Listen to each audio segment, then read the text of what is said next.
আসসালামু আলাইকুম। আমরা প্রায়ই জীবনে চলার পথে বাতিঘর খুঁজি। এমন কাউকে খুঁজি যাদের দেখে আমরা অনুপ্রাণিত হব, যাদের পদাঙ্ক অনুসরণ করে আমরা আল্লাহর প্রিয় হতে পারব। আজ আপনাদের সামনে যে বইটি আছে, সিরাতুল আউলিয়া বা মহান আউলিয়া চরিত, এটি মূলত সেই আলোকবর্তিকাদের গল্প। আল্লামা আব্দুল ওয়াহাব শাহরানী রাহমাহুল্লার লেখা এই কালজয়ী গ্রন্থে তুলে ধরা হয়েছে আল্লাহর সেই সব প্রিয় বান্দাদের জীবন কথা, যারা দুনিয়ার সব মোহ ত্যাগ করে শুধু রবের সন্তুষ্টির জন্য জীবন বিলিয়ে দিয়েছেন। আমাদের অন্তর যখন দুনিয়ার চিন্তায় পাথর হয়ে যায়, তখন এই আউলিয়ায়ে কেরামদের জীবনই বৃষ্টির মতো কাজ করে, যা মৃত অন্তরকে আবার জীবন্ত করে তোলে। তারা কিভাবে নাফসের সাথে জিহাদ করেছেন, কিভাবে রাতের আধারে চোখের পানিতে জায়নামাজ ভিজিয়েছেন, সেই সব লোমহর্ষক ও শিক্ষণীয় ঘটনা আপনাকে নতুন করে ভাবতে শেখাবে।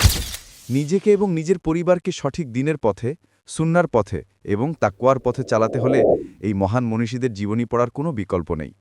তাই নিজের রুহানি উন্নতির জন্য এই অনবদ্য গ্রন্থটি আপনার সংগ্রহের সেরা একটি বই হতে পারে।